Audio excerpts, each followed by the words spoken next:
that was a very attractive law whole week I was thinking about. Same thing now, this first law which we are going to study, which is very, very, I mean, inspiring to me. It's called law of curiosity.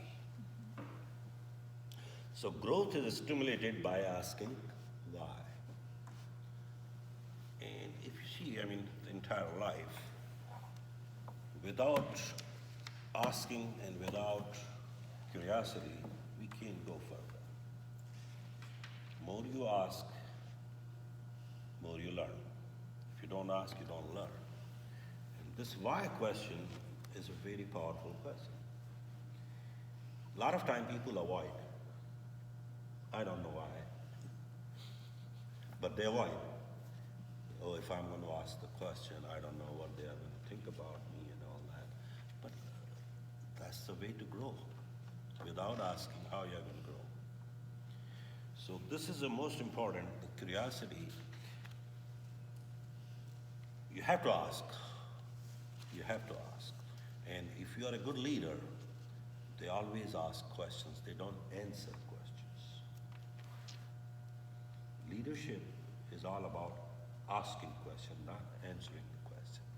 Same thing like I was mentioning you last meeting that coaching. Everybody thinks that, and I was talking yesterday, I was in a company and she is almost claims that she's PhD in human resources and leadership development. She did her master's from Penn State.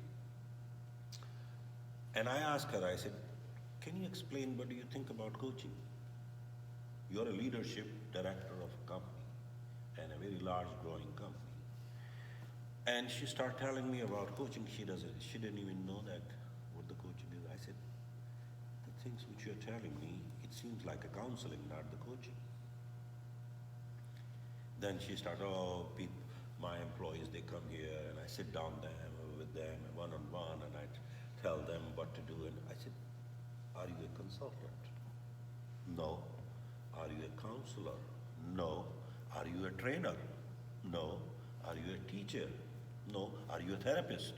No. So what you were doing? I said, I was coaching. I said, that's not the coaching.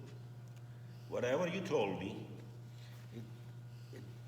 because coach never ever answer a question. Keep in mind, always. He always asks a question.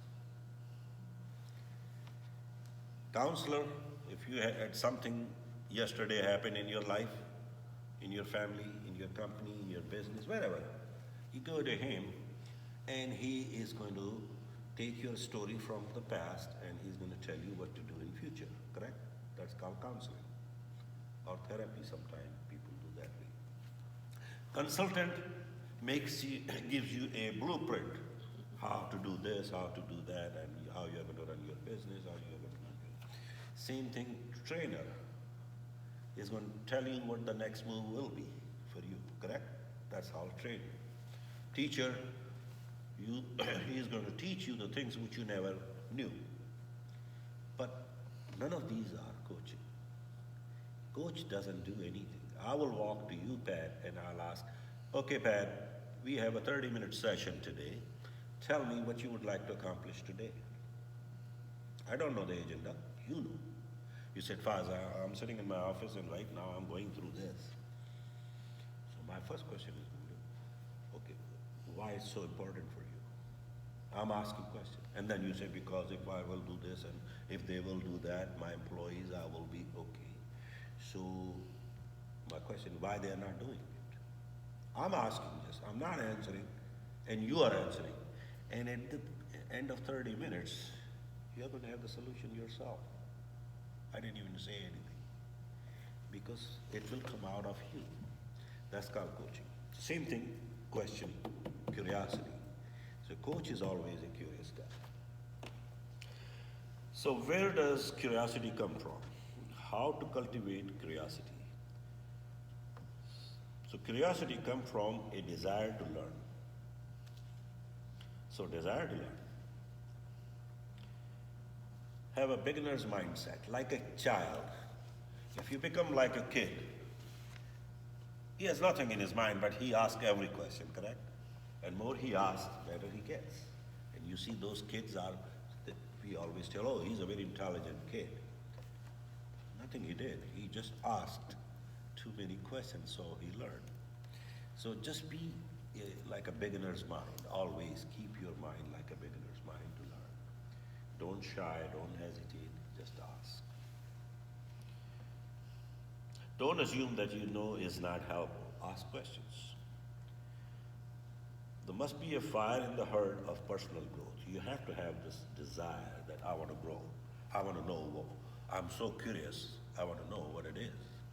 And then you ask, and then you will become aware of everything. Make why your favorite word. Everything. You have to keep in mind, always ask why. And like we discussed in previous meetings, and if you remember, if you know the why, how and what automatically follows. Like Simon Sinek, I gave you an example. There are three rings. Like sometimes people have this confusion, what I have to do, how I'm going to do it, and then at the end they get frustrated and say why I'm doing it. But if you reverse this whole process, now you're starting from why, then automatically how and what will follow you. It becomes everything becomes so easy. So focus question often start with why. Why gets to the core reason, cause, intent, and purpose.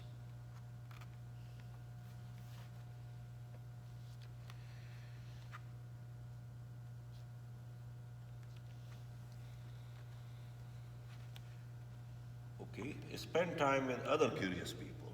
Again, this is the best way. If you are going to hang out with the people who are also curious, you're going to learn a lot more than the people like your in-laws. I'm just kidding, because they know everything, but they do nothing.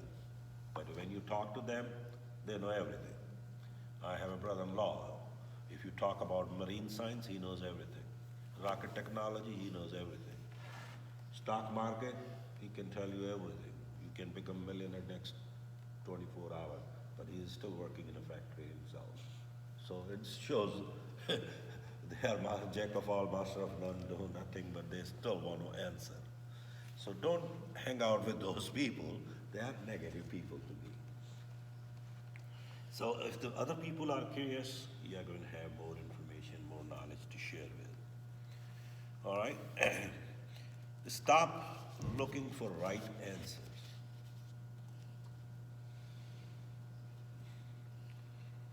And this is my actually principle of life, which you see number E in your page on the law of curiosity. Learn something new every day. Every day. And I always tell people that I have two questions before I go to bed. The first question I always ask myself, did I learn something new? It may be a new word, because English is my third language. That could be a new thing, or a new gesture, or something new which I didn't know yesterday. So if you learn one thing every day, at least new, then second question I ask myself, did I help someone today? It may be a smile because he had a bad day and I started smiling and talking to him, and maybe he became a little bit more relaxed and relieved. So I helped somebody. So 365 days later, if we run into each other and you will say, Faz, you look the same way, do you think I will be happy? No, I learned 365 new things. I have 365 other human beings in this world. So I'm not the same. I'm a lot more improved person. So same thing, in curiosity, you have to learn something new every day. If you ask the question, what might I do differently because of what I learned today, then that leads to application. Of course. Simply learning 365 new things does not necessarily improve one's life, but doing things because of what you have learned a little differently leads to course correction and better improvement. Yeah.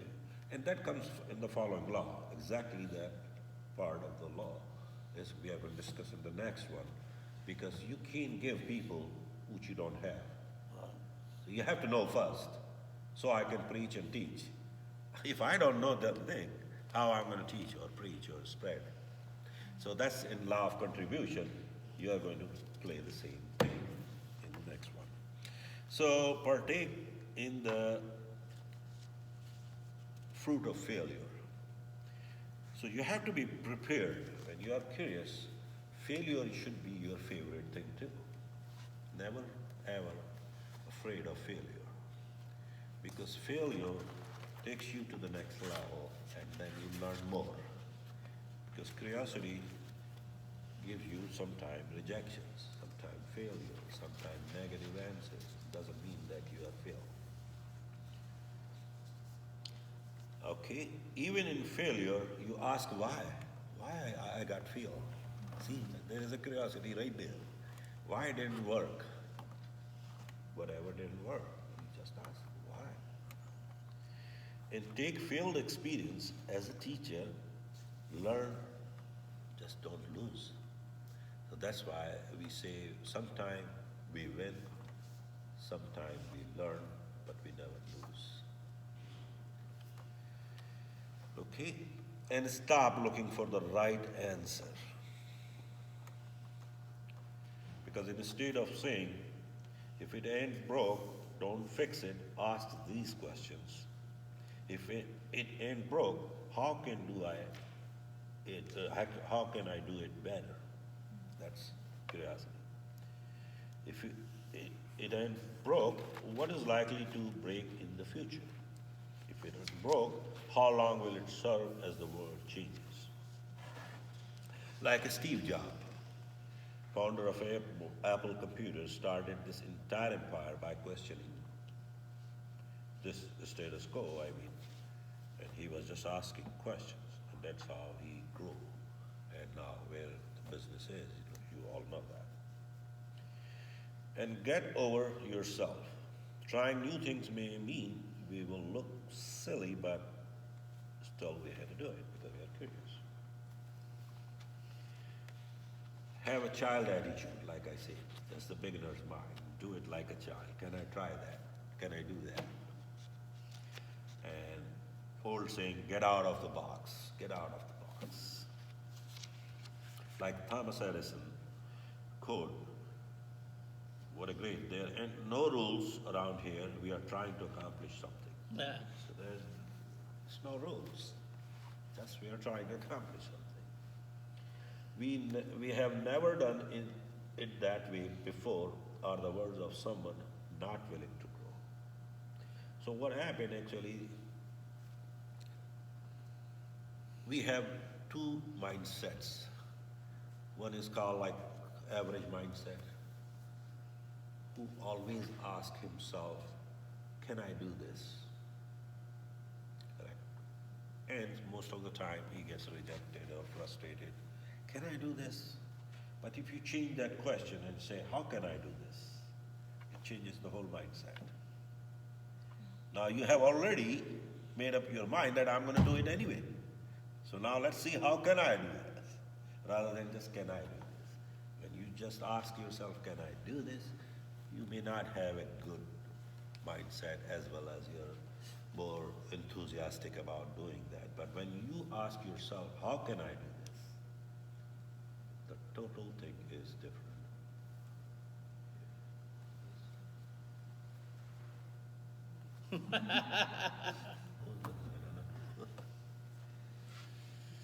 Okay.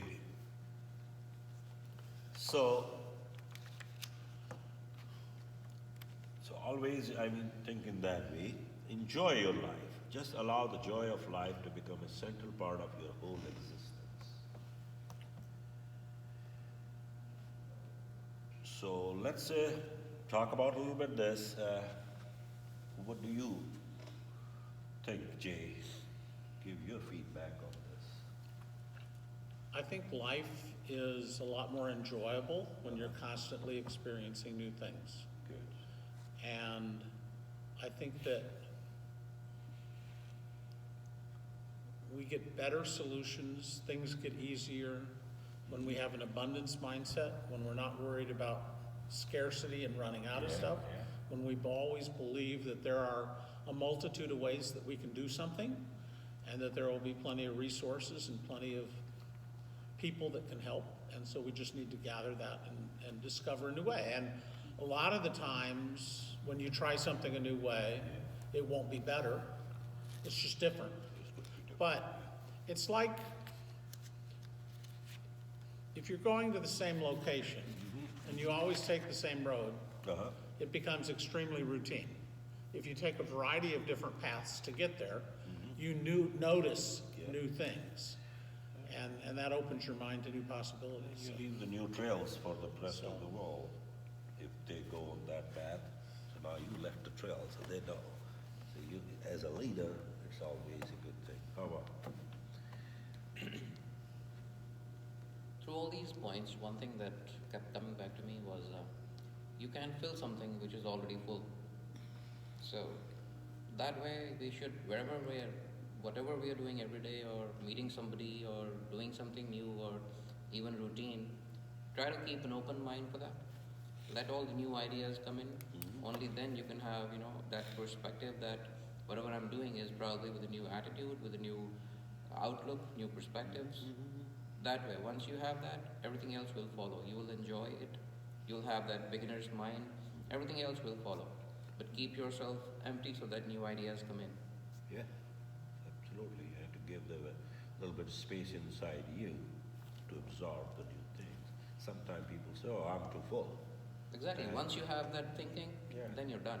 Yeah. Then nothing new is coming to you. Yeah, and you're topped off. Exactly. And then you're done. And a lot of time people have this attitude, "Oh, I know everything." No, you don't.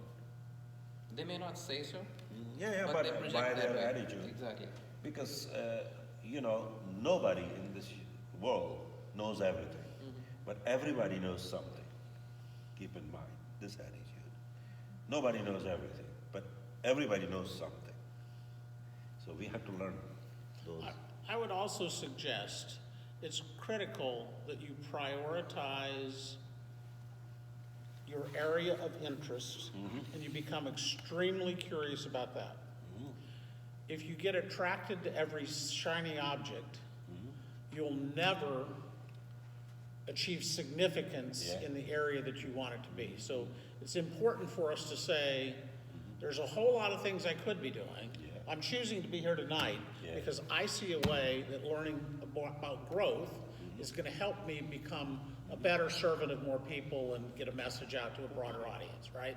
So you have to prioritize. There's a multitude of things I could have done tonight that would be fun, some which would be more fun than this. Yeah, But you have to make choices driven by design. yeah. How about you, Pat? I think a lot of people don't ask questions because they think they're going to look stupid. But to me, I think I'd rather look stupid for a second than look stupid forever and never ask that question. So I think I love asking questions. I Of course. don't care if people think I'm stupid. Yeah. I just like whatever. I learned something. Like old saying that if you don't ask, you don't get. Yeah. Correct?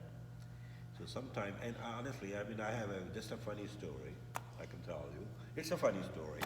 As a student, when I went to medical school, that age group, a lot of nice, beautiful girls, first time in the same class, and everybody was looking at girls and all that. We all were same age group. It was like a really pretty girl. And there are so many boys were watching her, but nobody walked there and asked her. And because everybody said, "Oh, I don't know how she's going to respond. She's going to probably say no or something." And like almost whole week later, I saw the ugliest idiot was sitting with her. You can see some people are not good looking. And he was like ugliest to us, all of us. But yeah, so no, but he was sitting with her, and I said, this is ridiculous, man. I can't take that. And I've been always a leader. His dad knows me, so he could. So I said, man, I gotta ask this girl what the heck she saw in him. As a jealous guy, it was just a jealousy, nothing else. I walked really right in the canteen, like they have a cafeteria, they were sitting and having tea or something, sandwich or something, and I walked, I said, excuse me, can I sit here? She said, sure. I said, can I ask you a stupid question? I mean, we are new class fellows, only 1 week, and you're really a pretty girl. Oh, what the heck you saw in this idiot? And this guy was like, a little bit, but he couldn't say because he knew that I'm a little leader type guy and I have so many friends around here. You know, we all were new, but he already observed me that he's like a gangster type guy. He said, oh, why you are asking? I said, it's none of your business. I'm asking from her. And she said, I said, you know, all these boys were watching you for last whole week. He said, I was observing. She said that. I was observing and you were the one who were watching me more. Of course, I said. But you didn't approach. He did. So what else I was supposed to do? I was getting bored and I needed a breakfast and he asked me, can we sit and have a breakfast? So we are sitting here and having a breakfast. Why you didn't ask? I said, I'm sorry. It's my bad. And the idiot said, who's the idiot now?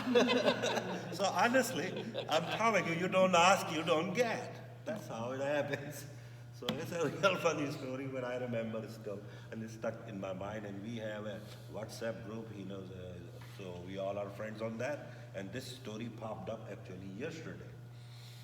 And that you remember that? She reminded me. Did you remember that? What you did? Now she's a grandma of I don't know how many grandkids and all that. I said, of course I did. So I'm telling you, it happens. So if you don't ask, you don't get. That's what I learned. So put no limits on your curiosity. The best is, I mean, never put any limit on your curiosity. Make life as an adventure.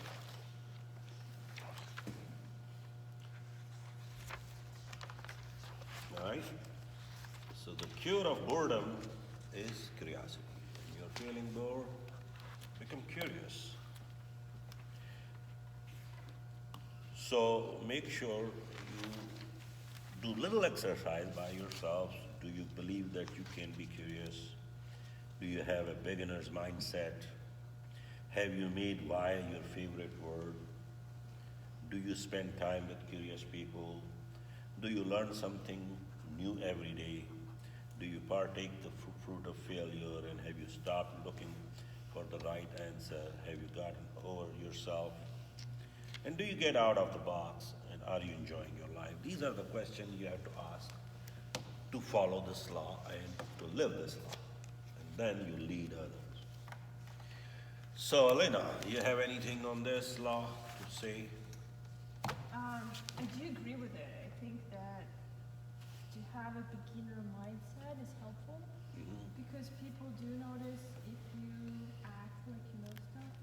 And when you start asking questions with the intent to learn, they open up a lot of times and they give you even more information that you care to know. Or like sometimes it's actually very useful and you learn a lot more than if you hadn't asked a question. So I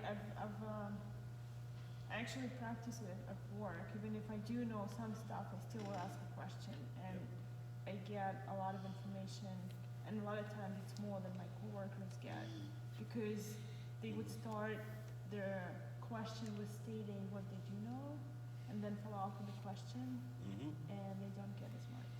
Yeah. That's not good. Emmett? Learning is never-ending process. That's what I got to know from this. Keep yourself open to learn anything, anytime. Yeah, of course. You have to be open-minded, always. And like you make your favorite word, why? Whenever somebody speaks, I mean, I ask a lot of questions. People get sometimes annoyed, but I don't care. I just want to know how they learn it, why you're doing this, why it's like that. And people start, most of the time people answer you right. But you have to be careful. There are people like they don't know why, so they start getting frustrated and annoyed. So that's the law of curiosity. Now, next law is called the law of modeling. It's hard to improve when you have no one but yourself to follow. Correct? It's very, very hard. And this is a lot of, again, it's majority of the people are also stuck in that. They don't respect others even, and they think that they know everything, like I mentioned you, and they have no model in their life to follow. And that's why they don't grow. So you have to have a model. It doesn't mean that you have to imitate someone. You don't have to copy someone, but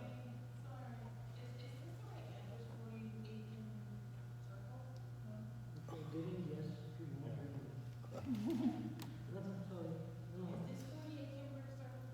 No, sorry, no. no.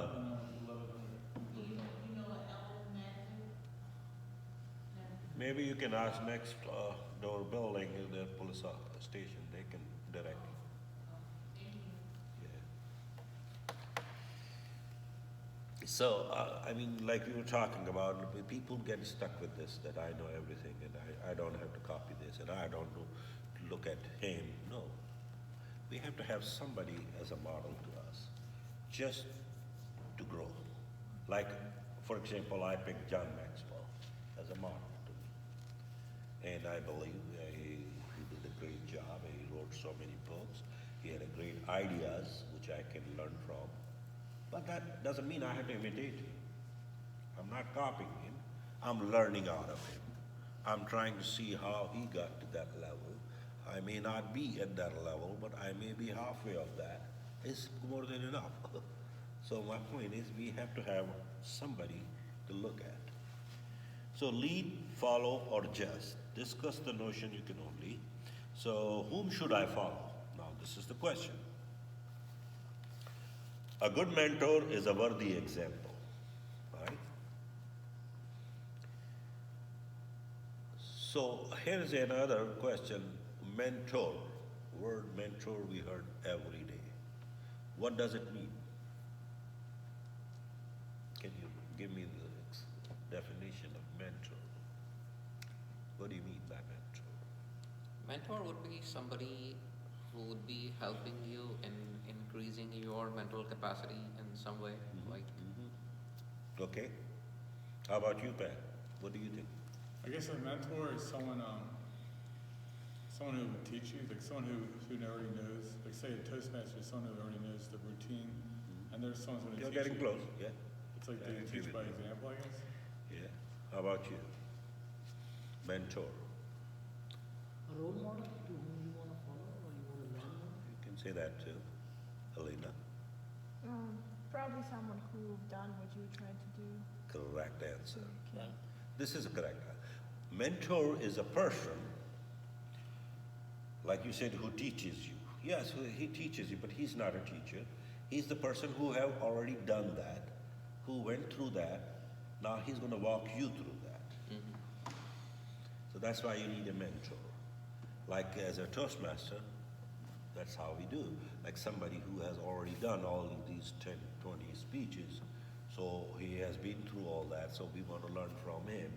Versus like in life as a financial coach, I will go or mentor to Jay because he's expert, he has done that.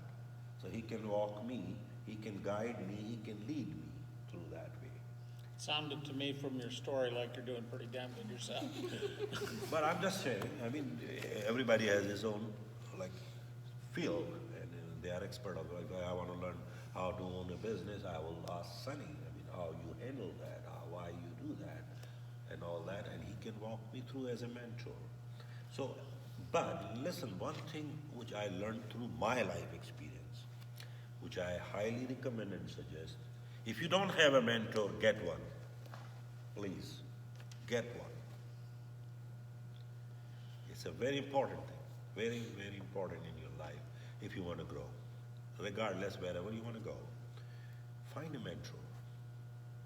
Look for him, her, whoever. I relate it to a Sherpa, and a lot of the danger is you don't know what you don't know. So you're focused on, climbing the hill, but you need someone who understands all the risks and what you need to do to prepare, Yeah. because you're focused on the journey, Yeah. but they're focused on how do you do the journey safely. kind of thing. Exactly. Because they have already done.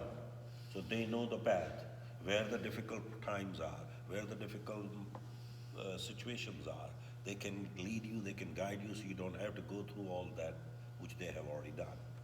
And it saves not only your struggle, it saves your time, it saves your energy, it saves your enthusiasm and everything. Because you don't get frustrated or you don't quit at some point because you didn't know how to handle it. So find a mentor, whatever you do. For example, Pat, he's in real estate business.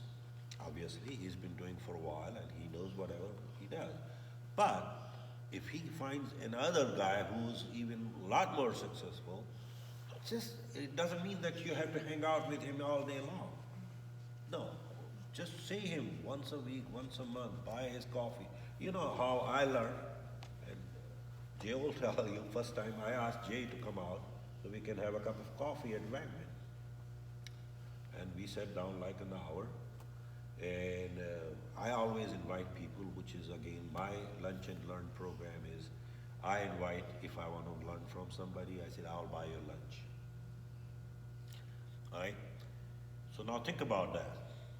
If I'm inviting you as a expert in real estate, as a realtor, and I have to buy a new house, I don't know anything about buying house or anything, or I had to sell my house, either way.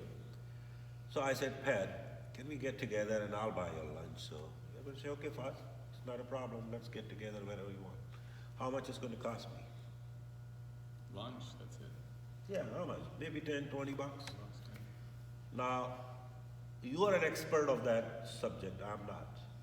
I got a 1 hour from an expert at $20 to pick his brain as much as I can because we are in friendly environment.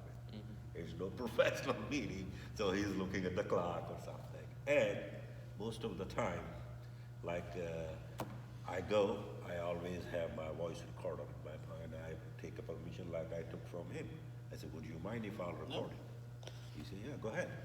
And I'm not writing notes like other people do. Well, this is another problem. When people start taking notes, they lose the track.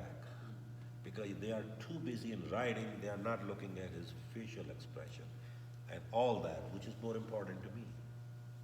So I'm not, because I can listen later on, everything which we are talking, but I'm looking, when he's telling me something, his body language, his everything is important to me. His gestures, which gives me more enthusiastic approach and all that. So find a mentor, get him once a month, whatever time you have, just take an hour and sit down and then ask. I think about how Warren Buffett does an auction thing every year where someone pays a lot of money Yeah. to be able to go to lunch. Yeah, And they take a few people with them, but I mean, it's literally hundreds of thousands of dollars Yes. they're willing to pay to spend the time with Warren, one-on-one, asking, and he's very open to answering their questions, you know? But yeah, same thing if you are like. just goes to show that what the value can be. Yes, so, Damn well better be prepared and attentive when it's not a social Yes. thing. Yeah. You go with a purpose in mind. Of course, yeah. If it's a mentoring session. and you just make your 25 questions, only 25. It's not 2,000 questions. Just make a format whenever you have free time. Just think about 25 questions which you would like to know in your life. Main 25 questions. And you go with the different people out, like every month, once a month, just for an hour. And out of those 25, just ask 10 questions, because you don't have too much time. You need 60 minutes, and 60 minutes you can't go for 25 questions. Just pick 10 questions out of Pat, 10 questions out of Sunny, 10 questions out of Jay, and they're similar questions. Now, how many answers you have for that question? Think about that.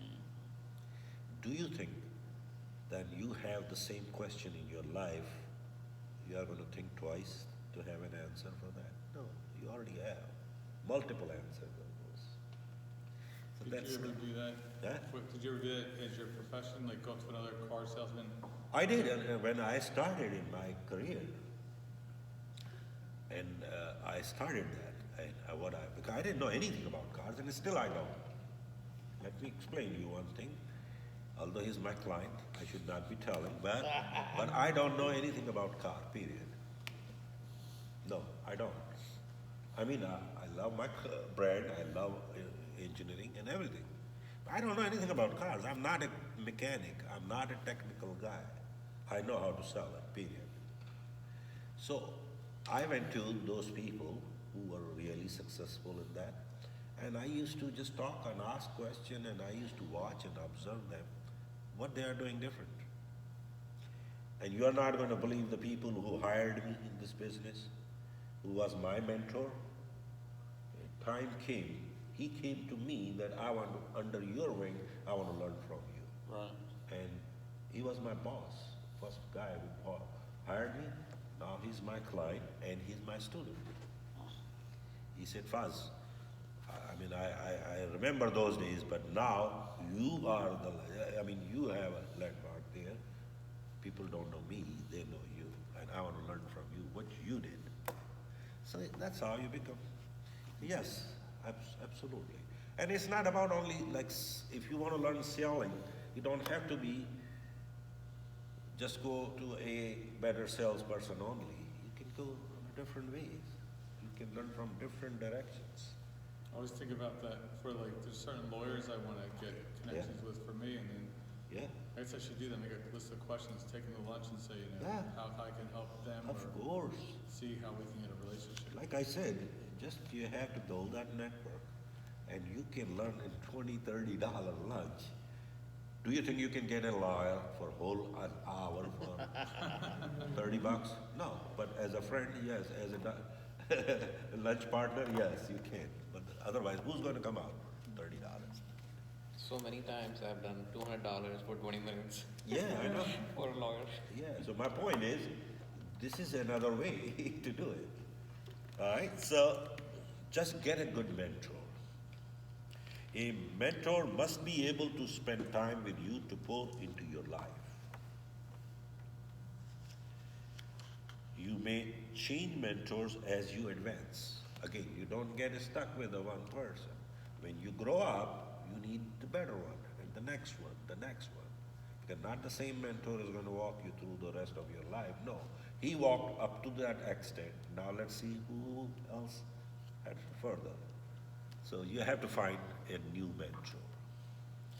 A good mentor has a proven experience. Seek mentors who have been doing what they do for a long time, so you will learn a lot more. A good mentor possesses wisdom, and wisdom is knowing what to do with what you know. Never confuse talent with the wisdom. Got that point? Pat, never confuse wisdom with talent. What do you understand?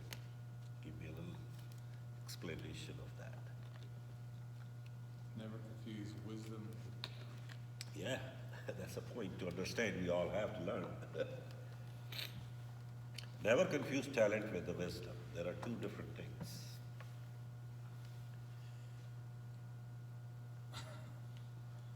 I'll make something else like I don't. Yeah, let's go, Jay. I'll pass. Well, wisdom is often about framing. It's about setting the right kind of perspective on something.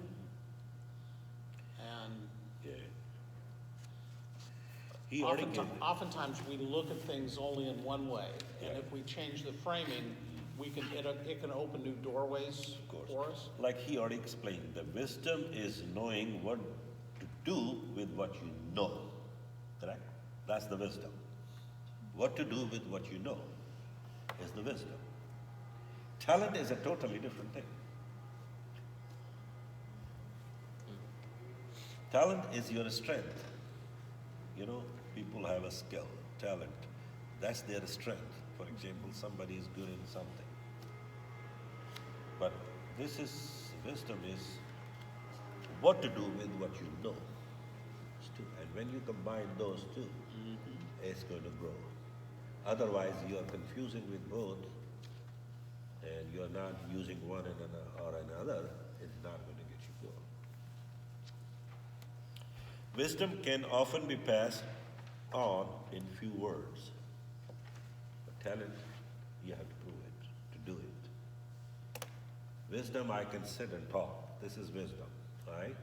Which I learned or which I read, and now I'm trying to tell you or teach you or preach you. That's a wisdom. Talent is different thing. Talent, I have to live with that. I have to show you. So a good leader who knows the way, shows the way, and goes the way. So he knows because he has a vision, he has a wisdom. Then he shows the way and he goes the way. That's talent. So I And guess that's it's a like- blend of both. If you're a car salesman, you can sit there and tell people how great to be a great salesman. But someone with talent will show you. Yeah. They'll show you. So that's not going to get you where you want to be. You want to close the deal. You just don't want to sell. Selling doesn't pay you. Closing pays you. All right? And in sales, especially because you brought this point, if your lips are moving, you are telling, you are not selling. So less you talk, more he talks, you make your commission. So I guess asking questions is how you control the No, conversation. you ask the question and shut up and let him talk. In my entire 21-year experience of this car business, very successful car business, I can say hardly 10% times I didn't know how to close. And 90% time customer already told me how to close. Customer told me. 10% time I was confused. There are certain people you can't. But 90% time, they tell you what my hard button is and close it. That's all you have to do. Because I asked the question and I just started listening. And just listening, and they are telling me what to do. And people really, you have to talk them away from sales if you want to sell. Don't talk about sales. More you are going to talk about sales, worse the situation is going to be and negotiations are going to be. You take them away from sales and let them push back. You take them away, let them push back. You're talking about other stuff. They want to go. The sales means I want to buy it. I want to buy it. Right? Let them make to buy rather than you sell. And that's how you have to do as a good salesperson. That's how you come, because you become curious. Because, for example, Alina came to me and I'm not asking about car, I'm asking about her personal thing. What do you do? Okay, wow, how do you do that? Oh, why you're doing this? And everyone loves to be taught, and they want to tell you what they do, rather than they have to hear what you do, correct? So they have to be heard first before you tell. So you start hearing them, and that's how it goes. So we are clear now between the wisdom and talent. A good mentor provides friendship and support. A mentor will let you know they care for you. Because like I just said, everybody wants to be heard first. So it means you show them your care if you're teaching somebody. Don't confuse someone who wants to give you advice with being a mentor. You got that point? Don't confuse someone who wants to give you advice with being a mentor. What does it mean, Sunny? What did you understand? It's a very Still trying tricky- to, Yeah, don't get confused. If somebody is trying to give you an advice, being a mentor. So it doesn't mean that everybody who's advising you is a mentor, no. Your brother-in-law is going to give you always an advice, but he's not going to be a mentor. He's going to be pain in the neck and he's going to have a problem. Only take advice from people who have done Yeah. what you want Yeah, to do you got this? repeatedly, successfly, and that have He was learned a the way. proven record for that. Means advice is free. Everybody wants to give an advice. Yeah, everybody is giving an advice to Donald Trump nowadays. What does it mean? Do you think he has to listen to everyone now? No. So my point is advice is free. And most of the people, they advise you, they never use that thing in their life. Like people talk about in my product, oh, Mercedes is very expensive. Oh, the services are so bad. Have you ever owned it? No. So why you're giving advice? Just shut up. Correct? Have you seen those people all the time? Sure. Everything. They advise for everything. And they never used it. So we have those, okay. So now we are clear on that. A good mentor is a coach who makes a difference. People, like in people's lives. A coach carries someone from where they are to where they want to be. That's his job as a mentor.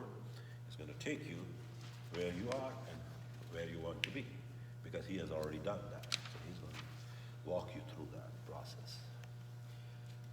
Consider some of these names for coach from the cultures. Like they give different names, like Sansi, who was one who has traveled further down the path. Guru, and it gave a definition. Gu means darkness, Ru means someone. So Guru, right? Someone who brings the light to the darkness is called Guru. Lama, like Dalai Lama. One with a spiritual authority. Tutor, a private teacher. Guide, one who shows the way. And a mentor, a wise and trusted counselor. So these are different names we use as a mentor. So just keep in mind, and they have a little bit different angles to look at. Like if you're looking at Guru, Guru is going to show you the way, but it's a different direction as compared to the other people like guide. Guide can walk you through this if you are on a trip or something. Don't be a travel agent. So you are going to enjoy the life there. Here's a ticket, see you, have a safe trip.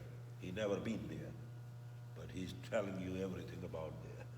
I would also add that each of us has strengths and preferred styles, and we need to find a mentor who uses an approach that leverages our strength and style. Of course.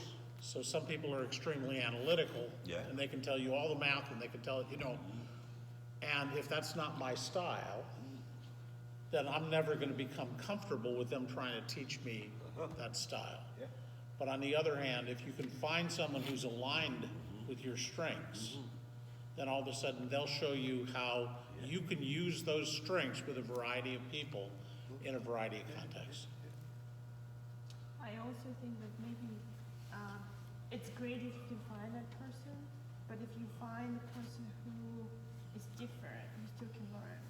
Well, you can learn from them. Yeah, Yeah. like my boss, he's a completely different person than I am, and every time I talk to him, I would be like doing things a certain way, and he'd be like, hold on, that's not the only way to do it. And he would like, why wouldn't you do it some other way? And he would walk me through it, and some things I would never think about. But the important thing you just said is that's not the only way to do it, as opposed to that's the wrong way to do it. Yeah. There are a lot of people that want to try to guide you because they believe that their path is the only path. Yeah. And there are innumerable pathways to the destination you're trying to get to. Yeah, and you have to understand, there's multiple ways to do multiple things. It's not the way, it's a way. Keep in mind. Not every time you think this is the way. No, this is a way. Because there's multiple ways. And if you go to a multiple, like different people to mentor you in different fields or different aspects of your life, they will show you a little different path. But still at the end of the day, you are going to get to the point where you would like to. So like Guru is going to give you a little different perspective, a Lama like a spiritual, and they have a different way to, handle different situations. But part bottom line is you want to accomplish whatever you want to accomplish the way you want. When I grew up, growing up, I used to work in construction, and that's how contractors are. Like, say if I'm a carpenter and I put the wood in this way, and this is the way you do it now, and then if you do it another way, I'll go, this guy doesn't know what he's doing. He's doing it wrong, but the final result, you did it your way's right, and I'm right too, but I don't like the way you're doing it, so I say, oh, that guy has no clue what he's doing. So that's why a lot of contractors say that. Exactly. You don't know what he's doing, even though your way, it's gonna work, it's just a different way.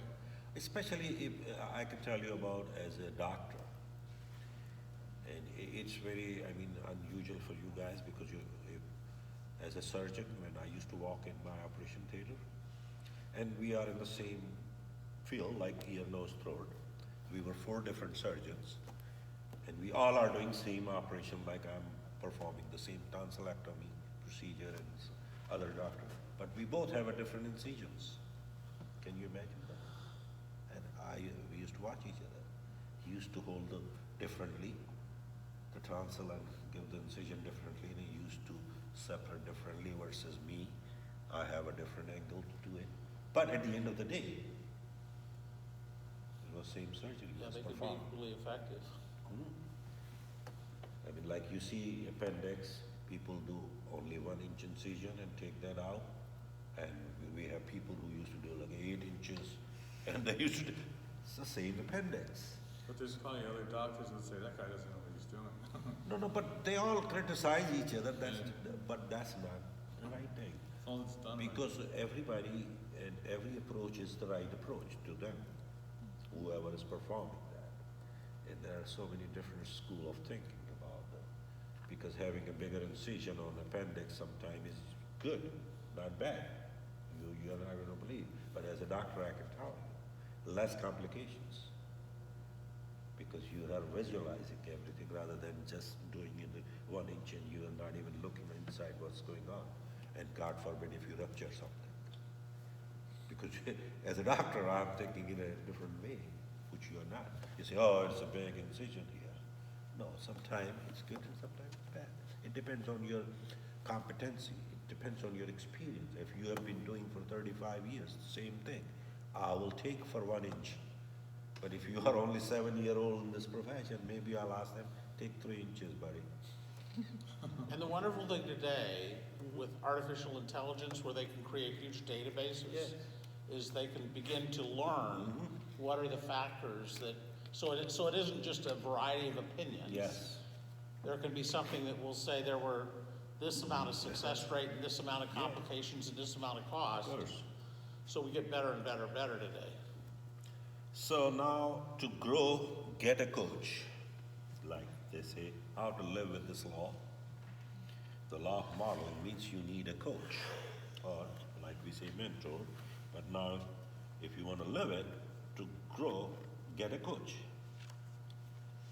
So now characteristics of coach, right here. That was just a little thing that Maxwell slips in for the benefit of our instructors. Care for people they coach. That's all it is. Just didn't want to let it go unnoticed. So observe their attitudes, behaviors, and performance. Align them with their strengths to peak performance. Communicate and give feedback about their performance and help them improve their lives and performance. That's a coach's real job is, not counseling, not like teaching, not training, or not consulting even. So, coach, that's why it needs a coach. A lot of people, especially the business people, I was yesterday in a company, and we had this discussion about coaching. And that's why I explained to them, I said, you need a coach. I mean, you're doing extraordinarily well. But do you want to stuck right here where you are, or you want to go further? And she said, no, I want to go further. I said, then you need a coach. How are you going to grow from here? This is your peak. That's all you know. And you think that you don't have more skills or more talent or more giftedness in yourself, like you said. So who's going to get those more stuff which you have already in and you didn't discover, who's going to discover that? Is your coach. He's going to help you. So that's how. Coach's job is to bring your inside out. Your inner talents which you don't even discover. Sometimes you just underestimate yourself. So he brings out of you. That's called coaching. All right? So Michael Jordan has often said that there would be no Michael Jordan without Phil Jackson. Do you think Phil Jackson was a better in throwing ball in the basket? No, of course not. Michael was the best, but still he needed Phil Jackson. Why? Or Tiger Woods, or anybody, like you just name it, who's the most successful person in the world, still has a coach. Even Bill Gates. Do you think he is not enough intelligent himself? No, but he needed a coach. So coaches good to have, and it helps you to grow and take you to the next level where you are now. And without doing any extra effort in your life, means just bringing yourself out. There's no big exercises required for that. Any other thought about this law of modeling? Anything you would like to add? Well, I would just add, on this page about overcoming growing pains, Yeah. I really love the idea of a next step, coach or mentor. Yeah. I mean, the thought is that you don't want to waste the time of someone who's 10 levels above you. Uh-huh. You need somebody who can understand the reality that you're in today, who might be 2 or 3 levels beyond you. You don't want to try to get too much guidance from somebody Yes. who's just trying to figure it out on their own. But on the other hand, the next step, if you move from where you are today to a next step, Yeah. and there will be several next steps to get to where you want to be, then as you outgrow what somebody can give you, Yeah. you need to be able to go to the next step. I like that idea. Yeah, definitely. Like I said, you have to find a mentor. You have to find yourself a mentor, whatever you do in your profession. And if you can find a coach, that will help you too. But mentorship is very important, and that's going to take you to the next level. And a lot of time people say, it's just you are investing in yourself, not in anyone else, because the time-wise or whatever you have to do to get it is your investment in yourself. Anybody else like to say anything? Any thoughts, Matt, about modeling? No, I think it's good. I like it. Yeah, Elena? When I first sort of read it, the law of modeling, I was a little skeptical because I was afraid it's gonna, like, you know how it tells you, you gotta pick a person and Yeah. sort of follow their lead, but then it also tells you not to compare yourself too much. Yep. Yeah. And I'm like, how would you do it Yes. effectively? Yeah. The problem is, like I said, you don't have to imitate someone. You don't have to copy someone. But still, you have to have a role model somewhere in your mind. But you're not copying him. You are Elena. You are unique. Whatever you are, versus somebody else. So you have to develop your own personality out of yourself. But you need a mentor who can walk you through. And you need a coach who can bring everything out from your inside you. So that's why it's called law of modeling. It's not like you have to model, oh, I want to be Martin Luther King. No, you are not. First of all, your color doesn't match. I'm just saying, or something is not going to be like it. So it doesn't match, okay? But you just take the way he worked, you take his work ethic or something which you want to model, not the whole person. You know, your intuition, your subconscious mind can put things together for you when you ask the right question. So for example, we don't have the opportunity right now to be sitting with John Maxwell. But after we're studying this book, as we face a challenging situation, we can ask, what would John Maxwell say to me as a coach in this situation? And our subconscious mind will be putting together all that we have learned from these variety of laws, and it will lead us in a direction. And this is the system they developed. For example, we are sitting here. I'm one of his team member. Okay. Question came up after the meeting. You guys are gone. I will go home. You know, first thing what I'm going to do? I'm going to call my mentor there, which is Paul Martinelli, who is shadow of John, who's always with him. He's the president of John Maxwell Group. And I haven't seen such an intelligent person who literally, without exaggeration, in the entire industry, this industry, who had developed more people in this entire planet than him as a coach and as a speaker. He's the person, directly or indirectly, he's the person who developed the whole system for Les Brown. You know, one of the topmost guys. Who developed the whole system for Tony Robbins? Who developed the whole system for Bob Proctor? Who shared the stage with Zig Ziglar? And now he's running this team for John Maxwell. So, obviously he knows something, right?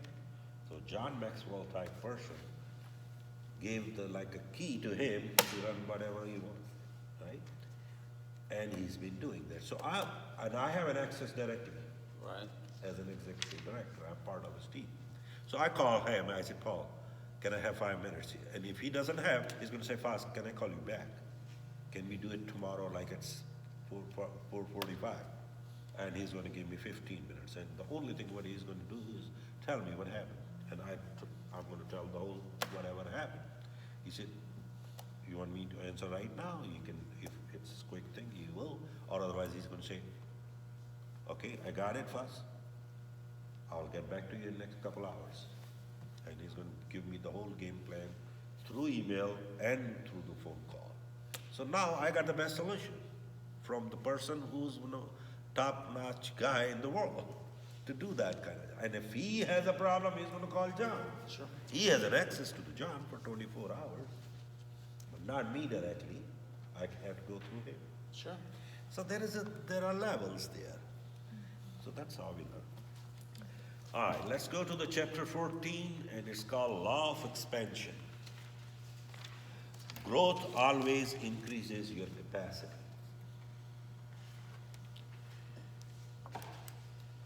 Find the edges and move them out.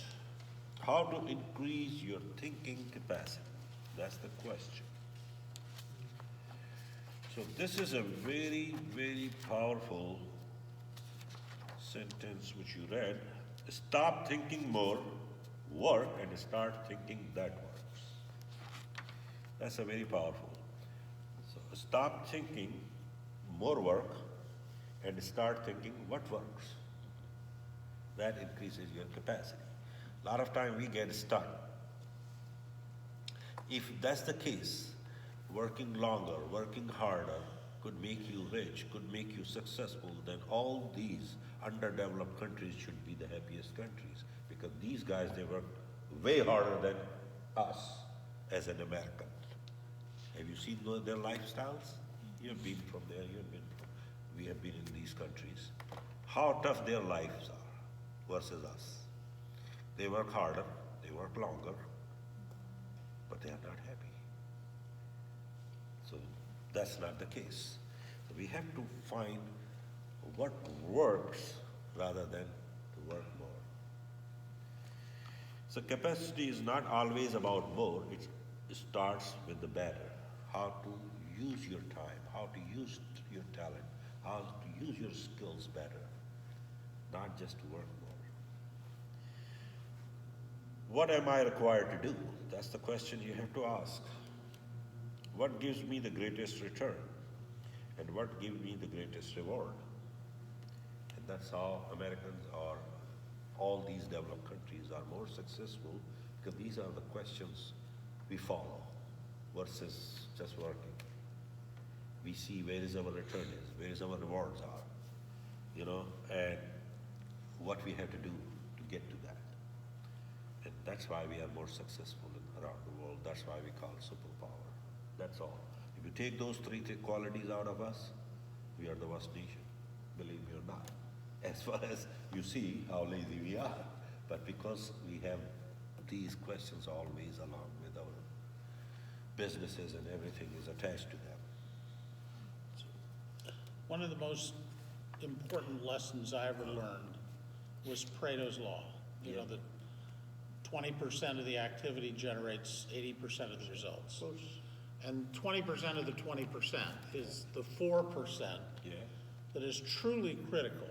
And if you can figure out what's that critical 4% for you and master that, you can get, 80% of the results with very little effort, Yeah. with a whole lot of focus and a whole lot of mastery on what's truly critical. Most of what we spend time doing is completely unnecessary drama. Of course. It doesn't help get the result. Yes, exactly. And I have constantly been challenged to try to say, how can I focus on that 4% for more time? Yeah. And that expands that. So how do I get a leveraged result from that critical 4%? Because we are using, as per the data, an average person in this country, I'm talking about the most developed country in the world, I'm not talking about other countries. In America, USA, an average person uses only 10% of his capacity, 10%. I take you even above average because you guys are more conscious about your growth. So let's assume 12%. Still, you never touched your 88% capacity which you have. You never even thought about yet. Am I right? Because 10% we are using, an average. We are above average. I will take the advantage of that. But still, we didn't touch our 88% capacity because we are not aware of it. So think about the rest of the world. They are not using even 2%. That's why they are behind. So we have to use our full capacity is impossible. But our maximum capacity, yes, we can. We can grow always. We can go to the next level, and we have the way to go there. And like we discussed, stop thinking, can I? And start thinking, how can I? That increases your capacity. When you ask yourself, can I do this? You're asking a question, but you're also putting a bar in front of you. You're putting a gate right there. Can I? You're giving yourself an out Yes. to say, no, I So can't. you are trying to get out of that situation. But if you say, how can I? How can you already decided? That shows your decision. Because I know I have to do it, now how can I? So you already made a decision there.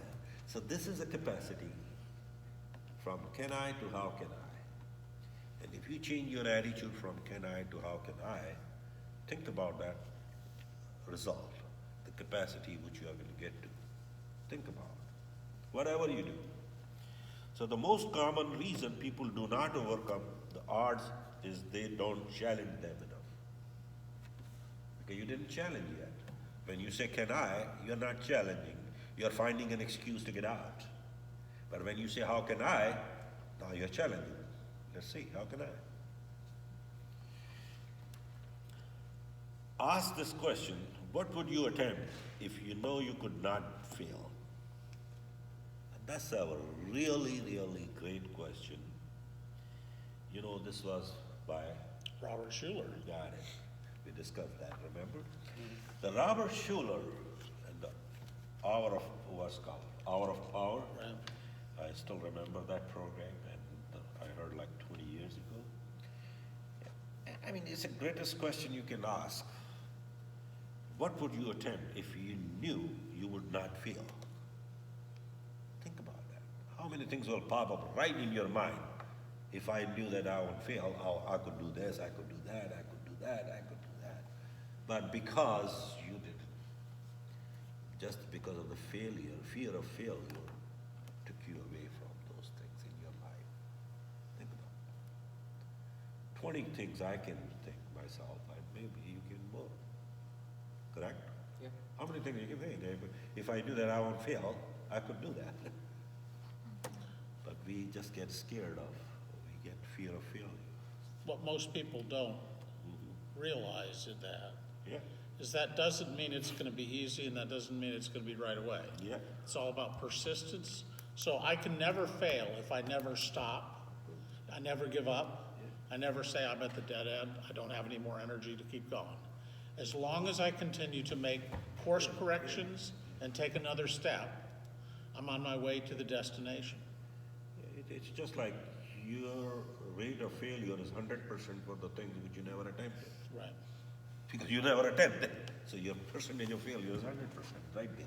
You could probably try, you could have probably 10% success, but it's still, you could be on that. But now it's 100% failure because you never attempted those things. So discuss this truth. Self-limiting statements always work.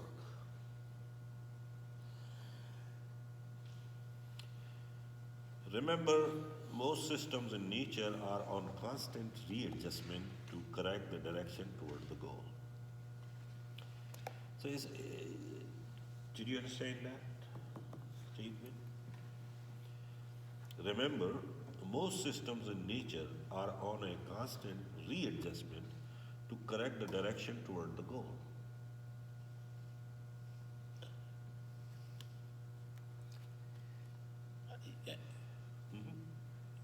You know, to me, nature always maximizes what's available to it. So the plant doesn't ask how high it should grow, takes the nutrients from the soil and the available sunlight and its ability to reproduce, and it grows to the maximum ability. Human beings are the only ones that might get satisfied doing 20% of what you could do. Like you wake up in the morning, you start sucking oxygen. While you were sleeping, you were sucking oxygen. Did you do any effort for that? It's automatic. It adjusts automatically with your body. Your body temperature adjusts accordingly. Correct? So these are auto corrections. It happens all the time. It's a natural law of natures. Same thing like you talked about people sow and reap and all these kinds Well, of and in stuff. nature as well, you go through cycles. Yes. You expect that you're not growing in the middle of winter. No. You expect that your harvesting only comes during the harvest season. You don't try and harvest when it's the springtime, you know? And so we need to understand that our life goes through cycles, Yeah. just like nature does. And we need to say, what's the most important thing that I can be doing at the moment for the condition that I'm in? Yeah. And I not to be trying to harvest in the middle of winter, you know? Yeah, and this is like if you go with the natural clock in your life, and this is my observation, I may be wrong, but maybe you can correct me. 99% people I have seen, the most successful people,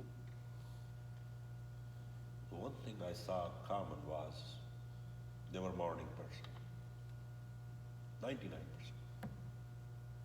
Because it's a natural clock. When sunrise, they wake up. When sun goes down, they go to bed.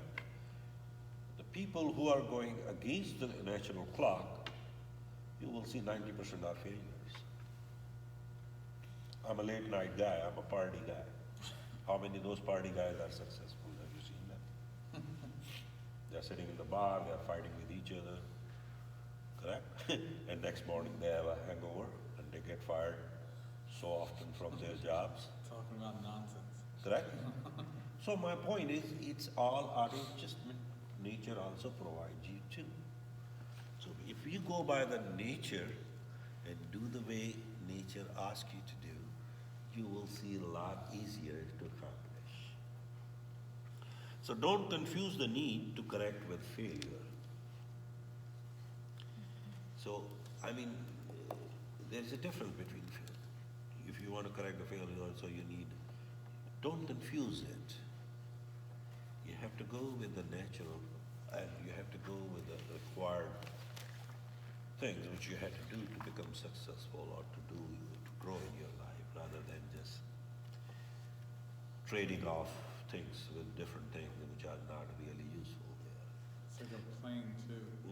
The plane's going from here to San Diego or California. It Yeah. always goes off course, but then it adjusts itself to go back to its goal. Of course, yeah. So it's something like us we have to do.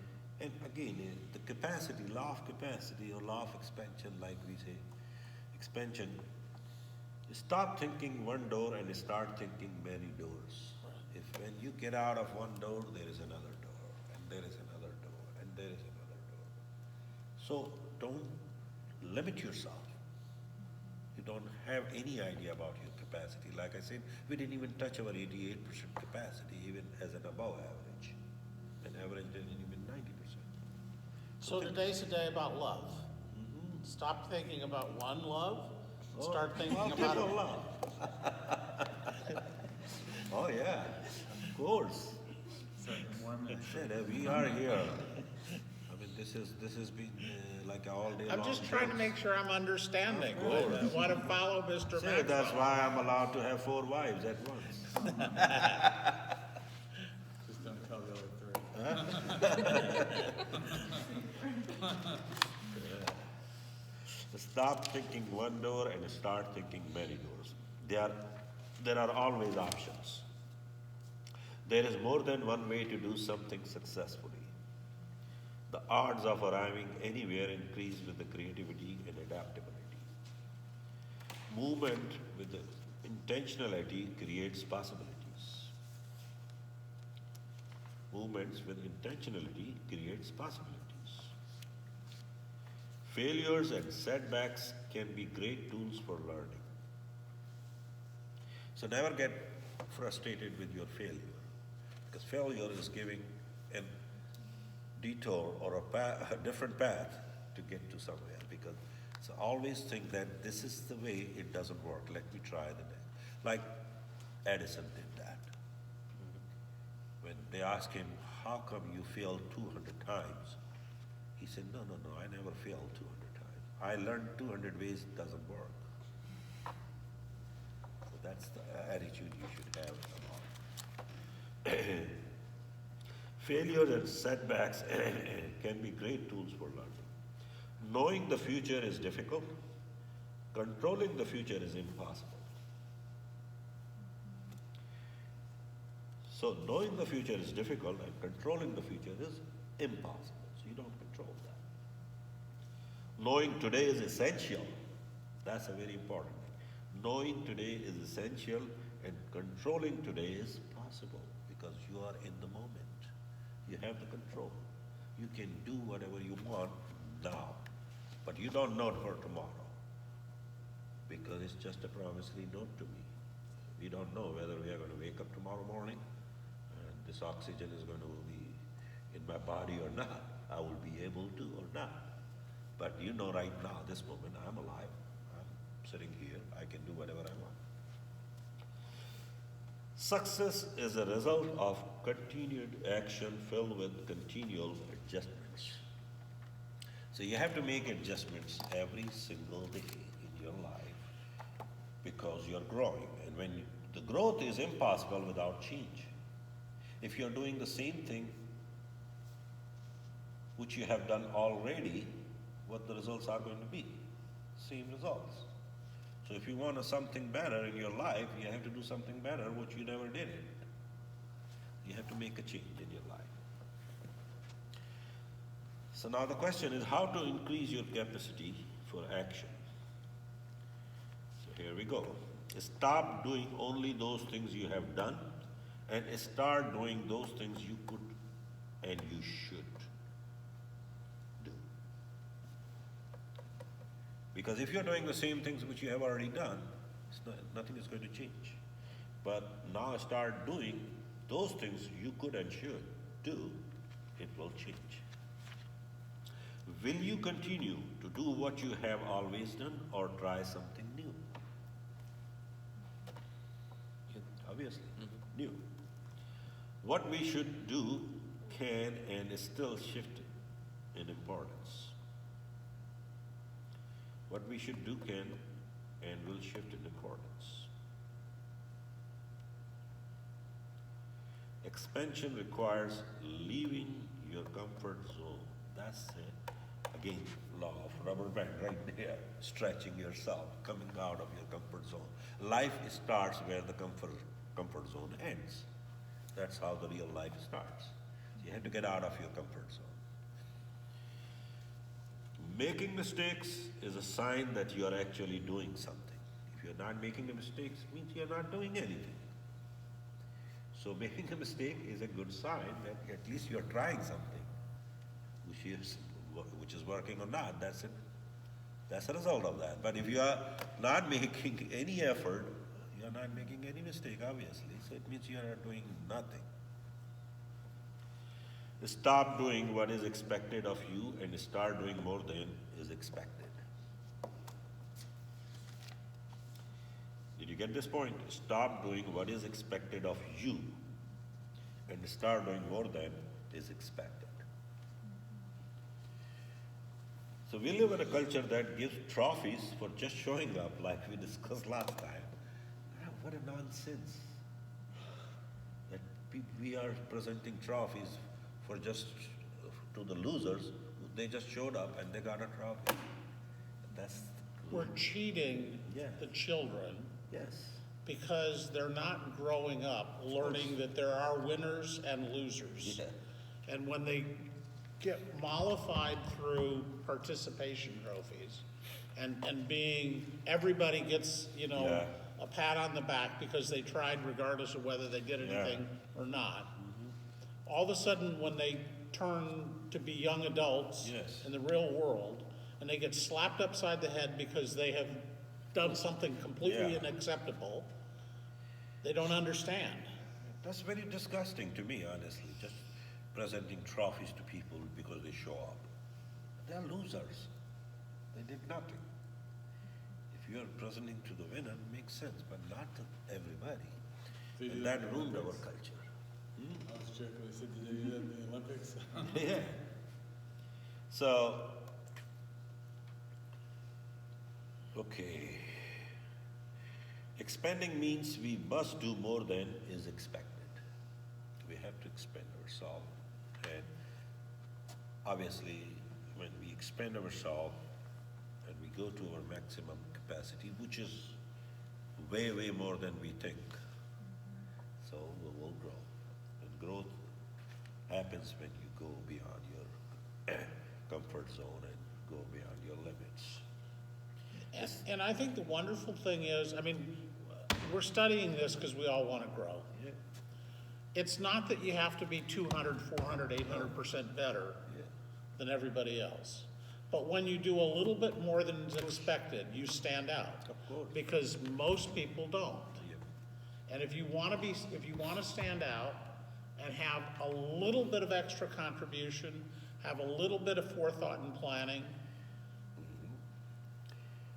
This is, and the last point which he told is amazing. And if you just remember and jot it down on your planner every day, every morning, if you see that, it itself makes you grow. Stop doing important things occasionally and start doing the important things daily. David. That's all. Think about that. Just that only one line, if you think every day for a minute on that, will make you to grow, period. It's all. Like we just wait for occasions to do certain things, and occasionally we do certain things. Stop doing that and start doing the important things daily. One small important thing daily, like learn something new. We were talking about learn something, do something new, and think about after 365 days, it's going to change your life. And that's called the personal growth. You don't have to be like a rocket scientist in 1 year. No, this is not a requirement. You want to grow. And your personal growth is going to be one step at a time, and you have to do it yourself. When is the time to not to do important things? That's the question. When is the time to not to do important things? Never. Remember, success is determined in your daily plans. So whatever planner you use, you just write like this one sentence and it will make you to grow itself. Once you read it, you'll feel something, and at least for next 30 minutes, 40 minutes, somehow you're going to do something which you never expected or which you never implied.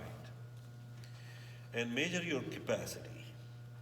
Expand your capacity, expand your impact. Your impact is a direct function of your capacity. There is nothing in your past that determines your future. Your capacity must grow. Ask yourself where your impact is right now. And now ask yourself where you would like your impact to be. And that difference is the limit of your capacity. So you have to expand.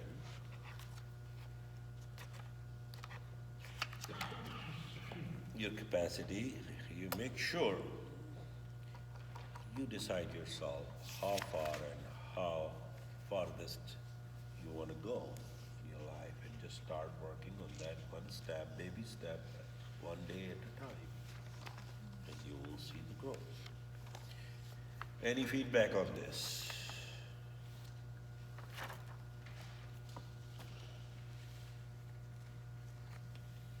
There's a statement that I've always loved. Somebody told me once, talked about stepping into greatness is a choice. And if you ask the question, who must I become to be able to manifest what I desire to achieve? That becomes the ideal that you're moving toward. Doesn't necessarily mean you're going to get there tomorrow. Yeah.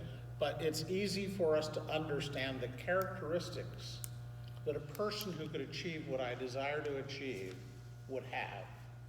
And where I know where I am and I know where I therefore want to be, that becomes the guidepost to the skills, to the attitude, to the relationships, to the resources. So when I can gather the right relationships and resources and develop the right skills and have the right attitude about it and commit to action, to become who I must become, to be able to manifest what I desire, then it becomes very clear what the path is. And everything that's not on that becomes irrelevant. And when you can focus on that, then that drives this whole area of expansion. And so to me, that becomes a very meaningful concept of course. Stepping into greatness to become who you must be to manifest it. Okay, so let's jump on the last and the final law, which is called the law of contribution. Growing yourself enables you to grow others. The life is all about giving, not taking. Whatever God gives you, you have to be a river, not a reservoir. It has to flow through you. That's why you are a leader. Leader never keeps things to himself. He passes on. So if you want to grow, how are you going to assess that you are growing if you are not passing it? So don't be a reservoir, be a river and let it flow through you. So you have to contribute in others' life. Whatever you learn, whatever we discussed in the last 4 weeks, my friends, we have to pass on. And the best way to learn, the best way to grow in your life is to teach, to preach. When you are going to teach something, you are going to live in that. You automatically will follow that. Because that's what you're teaching. So basically, all these laws which we learned a little bit here and there, and we are going to study further, try to implement in your life, but not only you implement in your life, when you get benefited by these things, just pass on, so contribute. Other needs to grow too, because if you are not going to grow the people around you, you will be stuck with the same where you were. Because to go further, they have to grow too. Adding value to others. You cannot give what you do not have. So obviously when you grow, you have to pass on. And you have to have something to give someone. Daily ask yourself, what good shall I do today? Like I told you, my question I always ask, did I help someone? It's the same thing. If you start asking those questions, you will feel will sleep well. What good have I done today? And then you analyze yourself. What could I do better? What good have I done today? And like same thing, be a river, not a reservoir, John said. So these questions are excellent to be identifying someone who can encourage us to be our best. Number one is, who mentors you and offers you a baseline of wisdom? Who mentors you to aspire to be a better person? Who challenges you to think? Who cheers on your dreams? Who cares enough to rebuke you? Who cares enough to rebuke you? Who's merciful when you have failed? Who shares the load in pressurized moments without being asked? Who brings fun and laughter into your life? Who gives you perspective when you become disparate?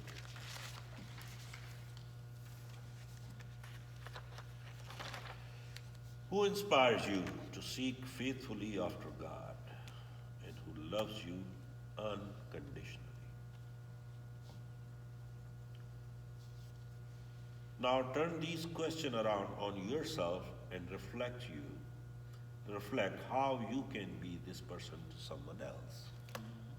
These are most like, let me explain you one thing which I learned from very young age. I still remember my dad taught me this as a giver. And my dad was a upper middle class guy, quite wealthy guy. So every morning when we used to get ready to go to school, and my dad used to come out same time to go to his office. And I used to see certain people every couple of days, they used to show up on our door. We have a big lawn outside like in our bungalow. And my dad used to come out and they used to talk to him like whispering something, and my dad used to put hands in the pocket and giving some money here, some money there. We were kids and I wasn't. So I used to feel like, what the heck, every morning I see pretty much every week those same people sometime. So one day, I was just watching, and after months and months, one afternoon, my dad was just sitting at home reading the newspaper. He said, "Hey, how you doing? How's your school?" Like that. I said, "Dad, can I ask you one question?" He said, "Yeah." I said, "What is this nonsense every morning they show up, the same people? They think that you are like a..." And I was a kid. I have no etiquette to even ask my dad. And my culture is a little different culture, not like here. I said, they are probably trying to make you fool, and you are throwing your money away, and they are taking an advantage of your simplicity and this and that. My dad was staring at me. What the heck he's talking to this kid? And first of all, he got a little bit pissed, but for a second he stopped and he thought he's a kid. And he said, and my dad, barely I saw him like laugh in my entire life, maybe a couple times. And that was the one day I saw he laughed so out loud. And he said, "First of all, son, never ever ask these kind of questions with your parents like that.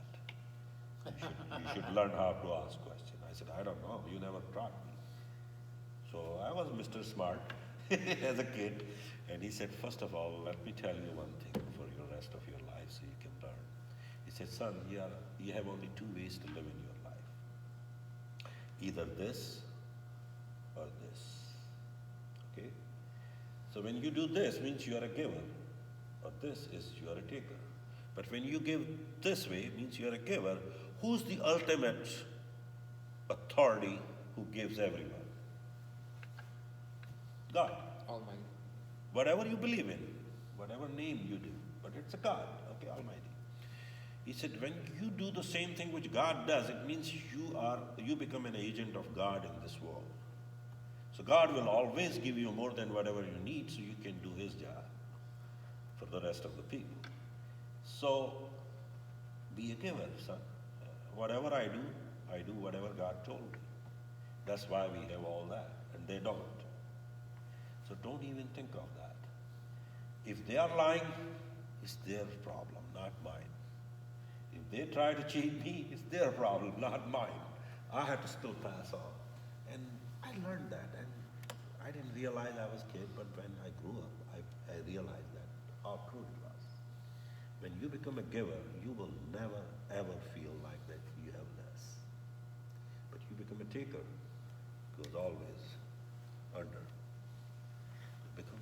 So be a giver. So this is law of contribution is pretty much the same thing. You give whatever you got, you pass on. So making the right contribution choices, number one, you have to be grateful. Live in an abundance attitude. Like, put people first.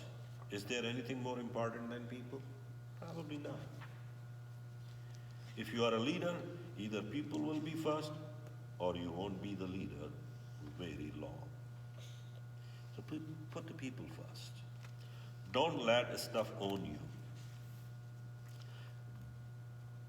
These are the only reasons to have money, means you have to pass on, to have options and to serve others.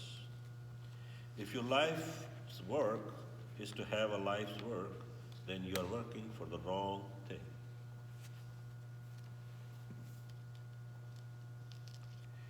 So it means you don't be a reservoir like we discussed. You have to be a reservoir. Don't let people own you.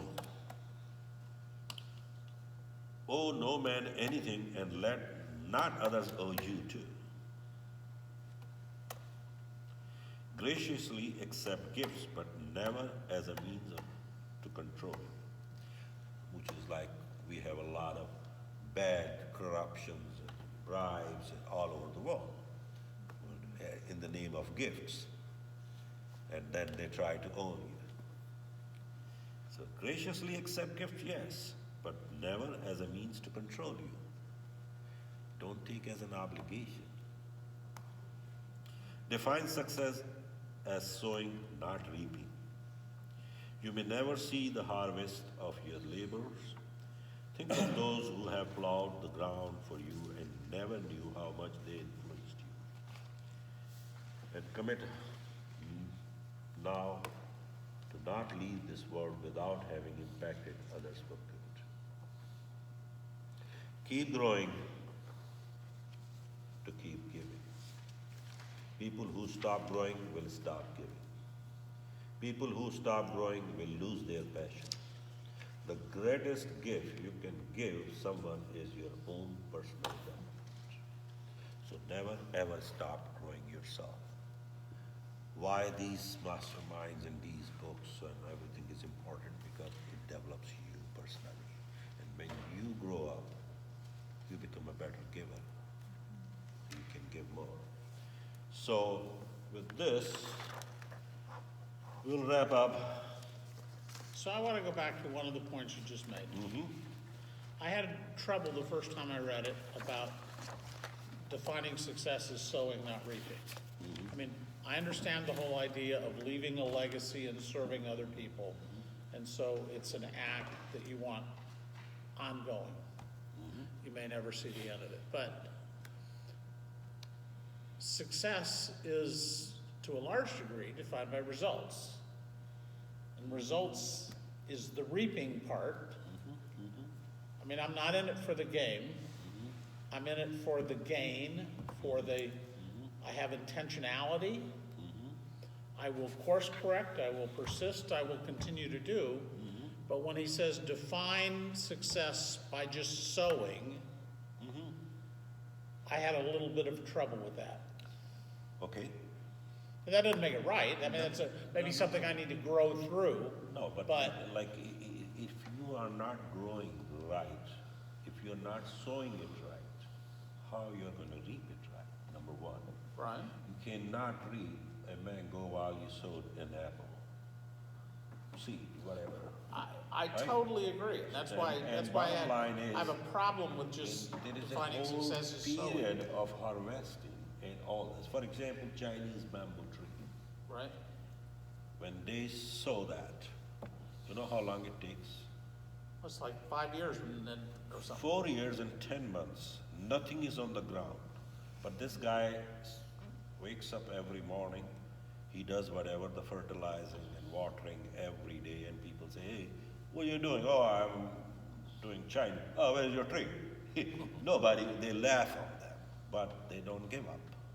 But from 4 years and 10 months to the 5 years, in 2 months, in 60 days, it goes to the 200 feet and 160 feet. Wow.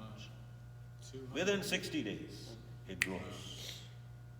So sometime when you sow, you have to wait for the right timing and the right sowing to get it reaped. So obviously, it's all about a natural process.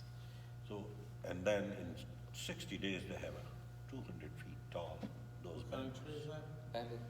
Chinese bamboo tree, Bamboo. Chinese bamboo tree. And this is the way it works. Wow.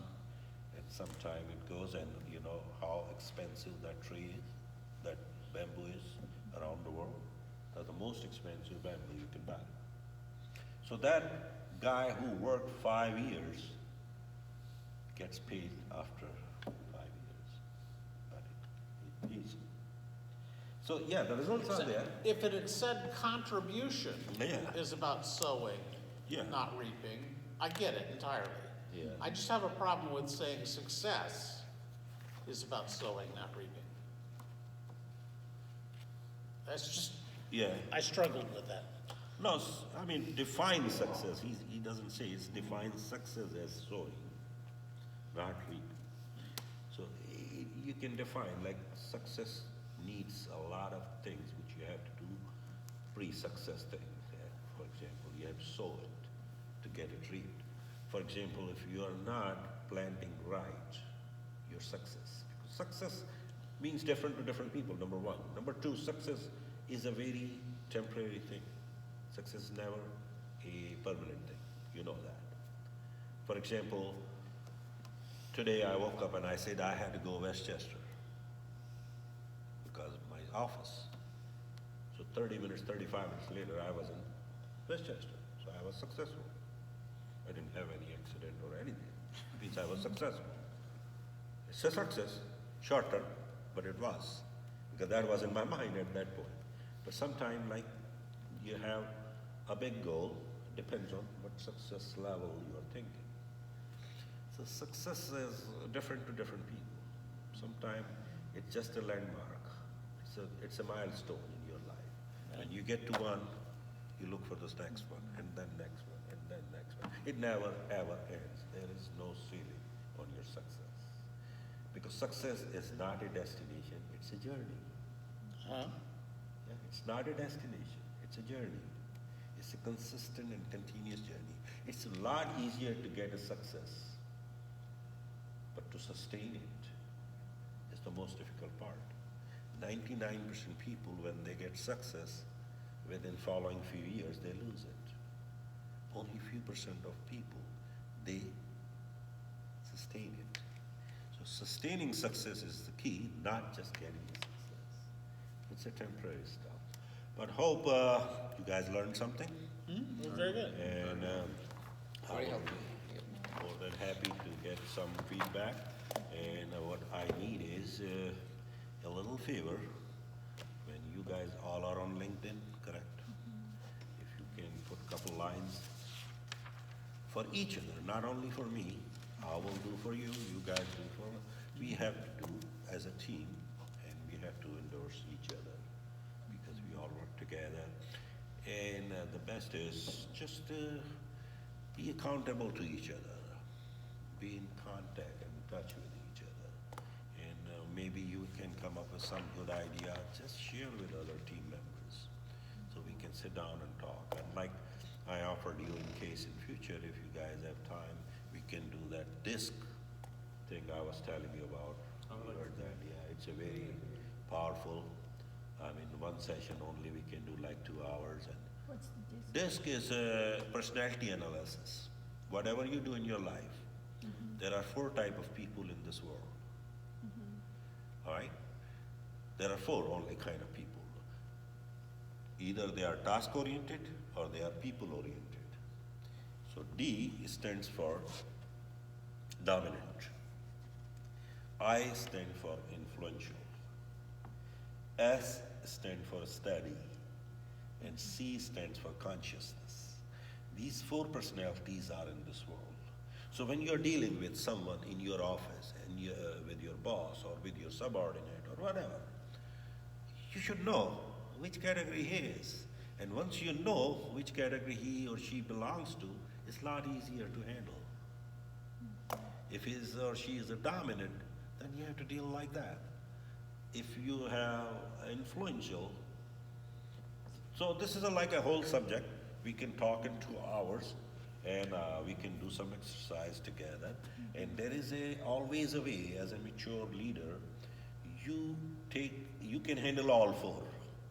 And that is like you learn how to deal with dominant, how to deal with influential, how to deal with steady.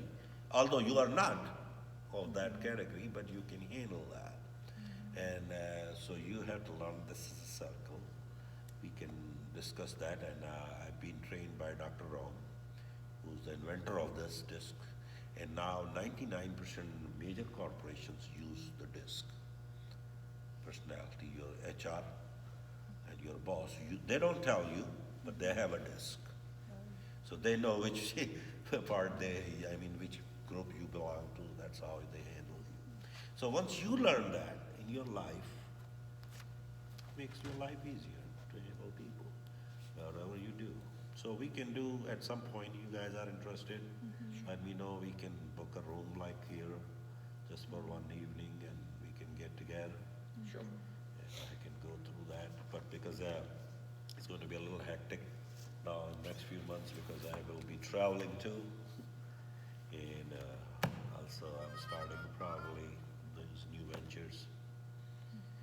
But yeah, but feel free if you have any other question or any kind of assistance you need. If I can do anything, please let me know. Thank you very much for holding this. This is another good session. Yeah, thank you. I appreciate it for your. Thank you, Faz. It was very informative. Like every time we do those sessions, I learn so much. I sort of want you to say something at the end, like, oh, maybe there will be another